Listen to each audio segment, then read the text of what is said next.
ಇತ್ತೀಚೆಗಷ್ಟೇ ತೆಲಂಗಾಣ ಸರ್ಕಾರ ಒಂದು ಆದೇಶ ಹೊರಡಿಸಿದೆ. ತೆಲಂಗಾಣದಲ್ಲಿ ಕಾಂಗ್ರೆಸ್ ಸರ್ಕಾರ ಇದೆ, ರೇವಂತ್ ರೆಡ್ಡಿ ಮುಖ್ಯಮಂತ್ರಿಯಾಗಿದ್ದಾರೆ.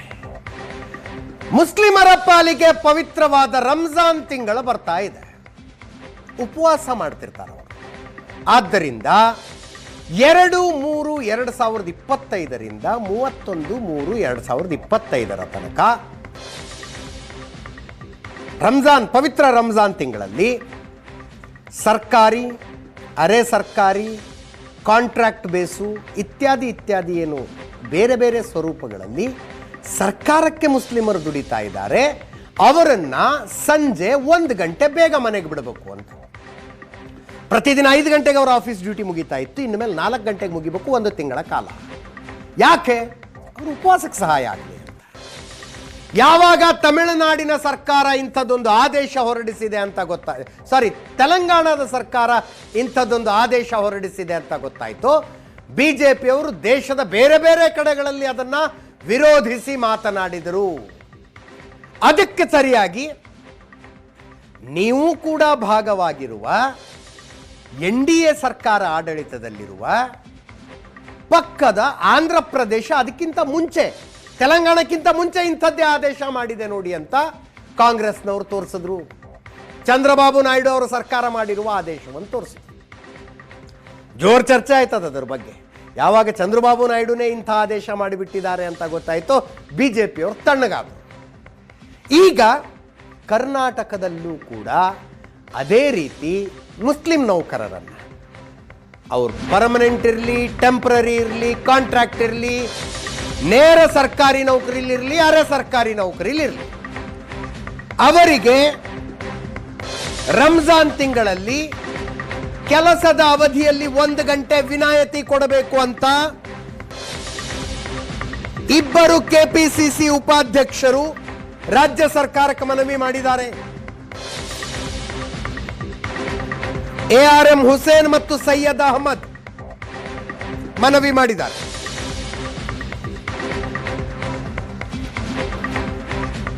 ಮುಖ್ಯಮಂತ್ರಿಗಳಿಗೆ ಸಲಹೆಗಾರರಾಗಿರುವ ನಜೀರ್ ಅಹಮದರಿಗೆ ಪತ್ರ ಬರೆದಿದ್ದಾರೆ. ಅವರ ವಾದ ಏನು? ದಸರಾ ರಜೆ ಕೊಡ್ತಿಲ್ವಾ? ದಸರಾ ಹಬ್ಬದ ಟೈಮ್ನಲ್ಲಿ 10-15 ದಿವಸ ರಜೆ ಕೊಡ್ತಿದ್ರು. ಮೊದಲು 1 ತಿಂಗಳು ಕೊಡ್ತಿದ್ರು, ನಾವೇನು ಅಪಸ್ವರ ಎತ್ತಿಲ್ಲ ಅದಕ್ಕೆ.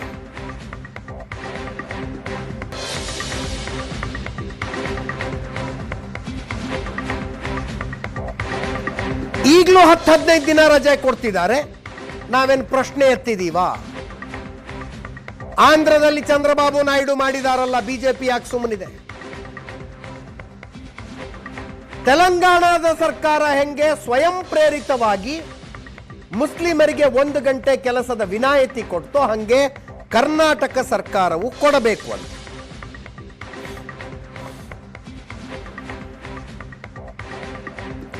ರಾಜ್ಯ ಸರ್ಕಾರಕ್ಕೆ ಮನವಿ ಮಾಡಿಕೊಂಡಿದ್ದಾರೆ 2 ಕೆಪಿಸಿಸಿ ಉಪಾಧ್ಯಕ್ಷರು. ಇವರ ಪೈಕಿ ARM ಹುಸೇನ್ ಏಷ್ಯಾನೆಟ್ ಸುವರ್ಣ ನ್ಯೂಸ್ ಜೊತೆಗೆ ಮಾತಾಡಿದ್ರು, ಕೇಳಿಸ್ಕೊಂಡು. ಆಂಧ್ರದಲ್ಲೂ ಕೊಟ್ಟಾಗಿದೆ, ತೆಲಂಗಾಣದಲ್ಲೂ ಕೊಟ್ಟಾಗಿದೆ.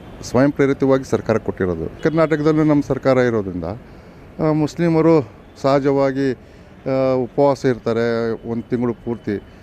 ಸ್ವಲ್ಪ ಸುಸ್ತಾಗಿರುತ್ತೆ. ಆ ಸಂದರ್ಭದಲ್ಲಿ ಕೆಲಸ ಮಾಡ್ತಕ್ಕಂಥ ನಮ್ಮ ಸರ್ಕಾರಿ ನೌಕರರು 1 ಗಂಟೆ ಮುಂಚಿತವಾಗಿ ಅವ್ರಿಗೆ ಬಿಡುವು ಕೊಟ್ಟರೆ ರಂಜಾನ್ ತಿಂಗಳು ಇಫ್ತಿಯಾರ್ ಕೂಡ ಮಾಡ್ಬೋದು ಮತ್ತು ಪ್ರೇಯರ್ ಕೂಡ ಮಾಡ್ಬೋದು, ನಮಾಜ್ ಮಾಡ್ಬೋದು. ಹಾಗಾಗಿ ಅವರಿಗೆ ಒಂದು ವಿನಾಯಿತಿ ಕೊಡಿ ಅಂತ ಕೇಳ್ತಿರೋದು. ಆಂಧ್ರ ಮತ್ತು ತೆಲಂಗಾಣ ಸರ್ಕಾರದ ಸ್ವಯಂ ಪ್ರೇರಿತವಾಗಿ ಕೊಟ್ಟಿರೋದ್ರಿಂದ ನಮಗೂ ಒಂದು ಇದರಲ್ಲಿ ವಿನಾಯಿತಿ ಕೊಡಿ ಅಂತ. ವಿಜಯದಶಮಿಯಲ್ಲಿ ತಮಗೆಲ್ಲ ಗೊತ್ತಿದೆ, ದಸರಾ ರಜಾ ಕೊಡ್ತಾರಲ್ಲ, ನಾವೆಲ್ಲಾದರೂ ವಿವಾದ ಮಾಡಿದ್ದೀವ? ಅವರ ಹಬ್ಬ ಮಾಡಿಕೊಳ್ತಾರೆ. ಆ ಸಂದರ್ಭದಲ್ಲಿ 10 ದಿನ 15 ದಿನ ಮೊದಲೆಲ್ಲ ತಿಂಗಳು ಕೊಡ್ತಿದ್ರು, ನಾವೆಲ್ಲೂ ಅವತ್ತು ಅಪಸ್ವರ ಎತ್ತಿಲ್ಲ. ಈಗಲೂ 10ರಿಂದ 15 ದಿನ ಕೊಡ್ತಿದ್ದಾರೆ ರಜಾ. ವಿಜಯದಶಮಿ ದಸರಾ ಹಬ್ಬದ ಸಂದರ್ಭದಲ್ಲಿ ನಾವೇನಕ್ಕೆ ಅಪಸ್ವರ ಎತ್ತಿದ್ವಾ, ವಿವಾದ ಮಾಡಿದ್ವಾ? ಇಲ್ಲಲ್ಲ. ನಾವು ಈ ರಂಜಾನ್ ತಿಂಗಳು ಅದರಲ್ಲೂ 1 ಗಂಟೆ ಸಮಯ ರಿಯಾಯಿತಿ ಕೊಡಿ ಅಂತ ಕೇಳ್ತಿರೋದು. ಚಂದ್ರಬಾಬು ನಾಯ್ಡು ಮಾಡಿಲ್ವಾ? ಅವ್ರದ್ದು NDA ಭಾಗ ತಾನೇ, ಅವರು ಮಾಡಿದಾಗ ಯಾಕೆ ಇವ್ರು ಸುಮ್ಮನಿರ್ತಾರೆ? ನಿರೀಕ್ಷೆಯಂತೆಯೇ ಬಿಜೆಪಿ ನಾಯಕರುಗಳ ವಿರೋಧ ಇದಕ್ಕೆ. ವಿಪಕ್ಷ ನಾಯಕ ಆರ್ ಅಶೋಕ್ ಅವರಂತೂ ರಂಜಾನ್ ಮುಗಿಯೋ ತನಕ ಅವರಿಗೆ ರಜೆನೆ ಕೊಟ್ಟು ಬಿಡಿ, ಟ್ರಾಫಿಕ್ ಆದ್ರೂ ಕಡಿಮೆ ಆಗತ್ತೆ, ಬಿರಿಯಾನಿ ತಿನ್ಕೊಂಡು ಆರಾಮಾಗಿರ್ಲಿ ಅಂದ್ರು.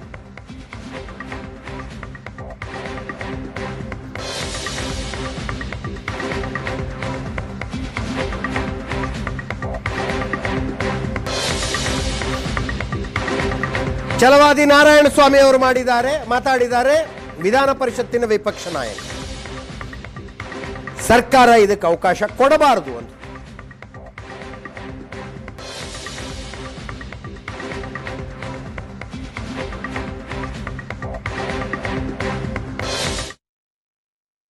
ಕಾಂಗ್ರೆಸ್ ಹೇಳಿದರೆ ನಾವೇನು ಹಿಂದೂಗಳಿಂದ ಗೆದ್ದಿಲ್ಲ, ನಾವು ಮುಸಲ್ಮಾನರಿಂದ ಗೆದ್ದಿದ್ದೀರಿ ಅಂತ ಹಲವಾರು ಜನ ಮಂತ್ರಿಗಳು ಎಲ್ಲರಿಗೂ ಬೀದರಿಂದ ಹೇಳಿದ್ದಾರೆ.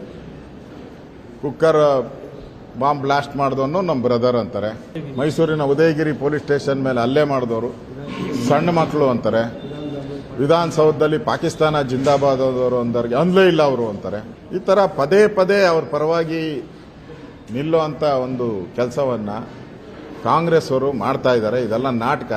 ಮೋಸ್ಟ್ಲಿ ಅವರು ಏನೇನು ಹಬ್ಬ ಬರುತ್ತೋ 1 ಅವರ್ 2 ಅವರ್ ಯಾಕೆ ಕೊಡ್ತೀರಾ? 1 ತಿಂಗಳು ಪೂರ್ತಿ ರಜೆ ಕೊಟ್ಬಿಡಿ, ಬೆಸ್ಟು. ತಲೆನೋವೇ ಇರಲ್ಲ, ಈ ಟ್ರಾಫಿಕ್ ಅನ್ನ ಕಡಿಮೆ ಆಗ್ತೈತೆ, ಆರಾಮಾಗಿ ಮಜಾ ಮಾಡ್ಕೊಂಡು ಬಿರಿಯಾನಿ ತಿನ್ಕೊಂಡು ಇರಲಿ. ಯಾವತ್ತೂ ಕೂಡ ರಾಜ್ಯದಲ್ಲಿ ಈ ರೀತಿ ನಡೆದಿಲ್ಲ. ಆದರೆ ಪದ್ಧತಿಯನ್ನ ಬದಲು ಮಾಡತಕ್ಕಂಥ ಕೆಲಸ ಸರ್ಕಾರವಾಗಲಿ ಯಾರೇ ಆಗಲಿ ಮಾಡಬಾರ್ದು.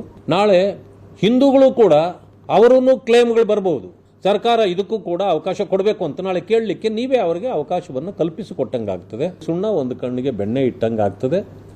ಇದನ್ನ ಮುಂದೆ ಯಾವುದೇ ಸರ್ಕಾರಗಳು ನಿಭಾಯಿಸೋದು ಕಷ್ಟ ಆಗ್ತದೆ. ಆದ್ದರಿಂದ ಸರ್ಕಾರ ಇಂಥದ್ದಕ್ಕೆ ಮಾನ್ಯತೆ ಕೊಡಬಾರ್ದು. ಮತ್ತೊಮ್ಮೆ ನನ್ನ ಕೊಲೀಗ್ ಪ್ರಶಾಂತ್ ನಾಥ್ ನನ್ನ ಜೊತೆಗೆ ನೇರ ಸಂಪರ್ಕದಲ್ಲಿದ್ದಾರೆ. ಪ್ರಶಾಂತ್, ಅಕಸ್ಮಾತ್ ಚಂದ್ರಬಾಬು ನಾಯ್ಡು ಏನಾದ್ರು ಕೊಟ್ಟಿರಲಿಲ್ಲ ಅಂದರೆ ಬೀದಿಗಿಳಿದೆಲ್ಲ ಪ್ರತಿಭಟನೆ ಮಾಡಿಬಿಟ್ಟಿರೋರೇನೋ ಬಿಜೆಪಿ ಅವರು? ಅಜಿತ್, ಅಲ್ಲಿ ನೋಡಿ, ಚಂದ್ರಬಾಬು ನಾಯ್ಡು ಸರ್ಕಾರದಲ್ಲಿ ಬಿಜೆಪಿಯ ಸರ್ಕಾರದ ಭಾಗ ಆಗಿದೆ, ಬಾಹ್ಯ ಬೆಂಬಲ ಅಲ್ಲ. ಅದು ಕರೆಕ್ಟ್ ಇರ್ಬೋದು. ಬೇರೆ ಬೇರೆ ಪಕ್ಷಗಳು ಅಂದಮೇಲೆ ಬೇರೆ ಬೇರೆ ರೀತಿಯಾಗಿರ್ತಕ್ಕಂಥ ವೋಟ್ ಬ್ಯಾಂಕ್ಗಳಿಗನ್ನ ಒಂದು ರೀತಿ ಓಲೈಸುವುದಕ್ಕೋಸ್ಕರ ಚಂದ್ರಬಾಬು ನಾಯ್ಡು ತೆಗೆದುಕೊಂಡ್ರು, ಈಗ ರೇವಂತ್ ರೆಡ್ಡಿ ತೆಗೆದುಕೊಂಡ್ರು. ಇದು ನೋಡಿ, ಇದು ಕರ್ನಾಟಕಕ್ಕೂ ನಿಶ್ಚಿತವಾಗಿ ಬರುತ್ತೆ. ಈಗ ಇವರು ಆಗ್ರಹವನ್ನು ವ್ಯಕ್ತಪಡಿಸಿದ್ದಾರೆ ಅಂದರೆ ಕರ್ನಾಟಕ ಸರ್ಕಾರ ಅದನ್ನು ತಳ್ಳಿ ಹಾಕ್ತಕ್ಕಂಥ ಪ್ರಶ್ನೆ ಬರಲ್ಲ. ಕೊಡ್ತಾರೆ ಅಂತೀರಾ? ಅಲ್ಲ, ಇದನ್ನು ತಳ್ಳಿ ಹಾಕ್ತಕ್ಕಂಥ ಪ್ರಶ್ನೆ ಬರೋಲ್ಲ. ನೀವು ನೋಡ್ತಾ ಇರಿ, ಈಗ ಇನ್ನೊಂದು ವಾರದಲ್ಲಿ ಅನೇಕ ಬೆಳವಣಿಗೆಗಳು ನಿಶ್ಚಿತವಾಗಿ ನಡೀತವೆ. ಯಾಕಂದರೆ ಒಂದು ಸಲ ಮುಸ್ಲಿಂ ಸಂಘಟನೆಗಳು, ಮುಸ್ಲಿಂ ನಾಯಕರೇ ಬಂದು ಕೇಳ್ತಿರ್ತಕ್ಕಂಥ ಸಂದರ್ಭದಲ್ಲಿ ಅದನ್ನು ತಳ್ಳಿ ಹಾಕ್ಲಿಕ್ಕೆ ಆಗತ್ತಾ ಅಂತಕ್ಕಂಥದ್ದು ಒಂದು ದೊಡ್ಡ ಪ್ರಶ್ನೆ. ಆದರೆ ಈ ರೀತಿಯಾಗಿರ್ತಕ್ಕಂಥ ಹೊಸ ಹೊಸ ಪದ್ಧತಿಗಳ ಮೂಲಕ ಒಂದು ಇನ್ನಷ್ಟು ಕಾಂಪ್ಲಿಕೇಶನ್ ಆಗುತ್ತೆ. ಇನ್ನೊಂದು ಈ ರೀತಿಯಾಗಿರ್ತಕ್ಕಂಥ ಓಲೈಸುವಿಕೆಯ ತುಷ್ಟೀಕರಣದ ರಾಜಕಾರಣ ಇದೆಯಲ್ಲ, ಅದು ಯಾರಿಗೂ ಒಳ್ಳೆಯದಲ್ಲ. ನಾಳೆ ಏಕಾದಶಿ ಮಾಡ್ತೀವಿ, ನಮಗೂ ಕೊಡಿ ಅಂತಾರೆ. ಇಲ್ಲ, ನಮ್ಮ ಮನೇಲಿ ದ್ವಾದಶಿ ಇದೆ ರೀ, ನಾಳೆ ಶ್ರಾವಣ ಶುಕ್ರವಾರ ಇದೆ ರೀ, ನಾವು ಮಧ್ಯಾಹ್ನ ಊಟ ಮಾಡಲ್ಲ, ನಾವು ಇನ್ನೊಂದು ದೇವಸ್ಥಾನಕ್ಕೆ ಹೋಗ್ಬೇಕು, ಅದಕ್ಕೆ ರಜೆ ಕೊಡಿ ಅಂದರೆ ಇದು ನೋಡಿ. ಈಗ ರಂಜಾನ್ಗೆ ರಜೆ ಇಲ್ವಾ? ಇದೆ. ಬಕ್ರೀದ್ಗೆ ರಜೆ ಇಲ್ವಾ? ಇದೆ. ಈದ್ ಮಿಲಾದ್ಗೆ ರಜೆ ಇಲ್ವಾ? ನಿಶ್ಚಿತವಾಗಿ ರಜೆ ಇರುತ್ತೆ. ಹಾಗೆ ಹಿಂದೂಗಳ ಹಬ್ಬಕ್ಕೂ ರಜೆ ಇವೆ. ಅಲ್ಲಿವರೆಗೆ ಅದು ಸರಿ ಇದೆ. ಈ ಅನಗತ್ಯವಾಗಿರ್ತಕ್ಕಂಥ ವಿನಾಯಿತಿಗಳನ್ನು ಕೊಟ್ಟು ಒಂದು ವೋಟ್ ಬ್ಯಾಂಕನ್ನು ಓಲೈಸ್ಲಿಕ್ಕೆ ಹೋದಾಗ ಇನ್ನೊಂದು ವೋಟ್ ಬ್ಯಾಂಕ್ ನಿಶ್ಚಿತವಾಗಿ ಬೇಸರಗೊಳ್ಳುತ್ತೆ, ಅಥವಾ ಅದು ಬೇಸರಗೊಂಡು ನಡೆಯುತ್ತೆ. ಈ ವೋಟ್ ಬ್ಯಾಂಕನ್ನು ಮೊದಲು ನಾವು ನಿಭಾಯಿಸಬೇಕು ಅಂತಕ್ಕಂಥ ಒಂದು ಪ್ರಯತ್ನ ಸರ್ಕಾರಗಳಿಂದ ಏನು ಆರಂಭ ಆಗಿದೆ. ಇದು ಕಾಂಪಿಟೇಟಿವ್ ಪಾಲಿಟಿಕ್ಸ್ನ ಭಾಗ.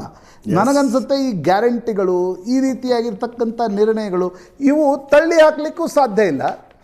ಅದನ್ನು ಬಿಟ್ಟು ರಾಜಕಾರಣವೂ ಮಾಡ್ಲಿಕ್ಕೆ ಸಾಧ್ಯ ಆಗಲ್ಲ. ಈಗ ಅವ್ರು ಯಾರೋ ಹೇಳ್ತಾ ಇದ್ರಲ್ಲ, ಛಲವಾದಿ ನಾರಾಯಣ ಸ್ವಾಮಿ ಅವರು, ಇನ್ನೊಂದೇನೋ ಇದೆ ರೀ, ಅದಕ್ಕೊಂದು ರಜೆ ಕೊಡಿ, ಹೌದು, ಅದಕ್ಕೆ 1-2 ಗಂಟೆ ಬೇಗ ಬಿಡಿ.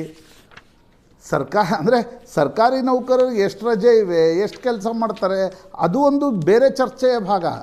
ಅದರ ಮಧ್ಯದಲ್ಲಿ ನೀವು ಇದನ್ನೆಲ್ಲ ಯಾಕೆ ಅಂತಕ್ಕಂಥದ್ದು ನಾವು ಕೇಳ್ತಿದ್ದೀವಿ. ಆದರೆ ನನಗನ್ಸುತ್ತೆ ನಿಶ್ಚಿತವಾಗಿ ಒಂದು ವೋಟ್ ಬ್ಯಾಂಕನ್ನು ದೃಷ್ಟಿಯಲ್ಲಿಟ್ಕೊಂಡು, ಒಂದು ಅಪೀಸ್ಮೆಂಟ್ ಪಾಲಿಟಿಕ್ಸನ್ನು ದೃಷ್ಟಿಯಲ್ಲಿಟ್ಕೊಂಡು ಅದನ್ನು ಮೊದಲು ಚಂದ್ರಬಾಬು ನಾಯ್ಡು ಆರಂಭಿಸಿದ್ರು, ರೇವಂತ್ ರೆಡ್ಡಿ ಆರಂಭಿಸಿದ್ರು. ನನಗನ್ಸುತ್ತೆ ಸಿದ್ದರಾಮಯ್ಯ ಮತ್ತು ಡಿ.ಕೆ. ಶಿವಕುಮಾರ್ ಕೂಡ ಇದರಿಂದ ಹಿಂದುಳಿತಾರೆ ಅಂತ ನನಗೆ ಅನಿಸ್ತಾ ಇಲ್ಲ. ಸೊ ಇದು ಕರ್ನಾಟಕದಲ್ಲೂ ಜಾರಿ ಆಗದೆ ಅನಿಸುತ್ತೆ. ಇನ್ನೊಂದು 10-12 ದಿವಸ ಟೈಮ್ ಇದೆ.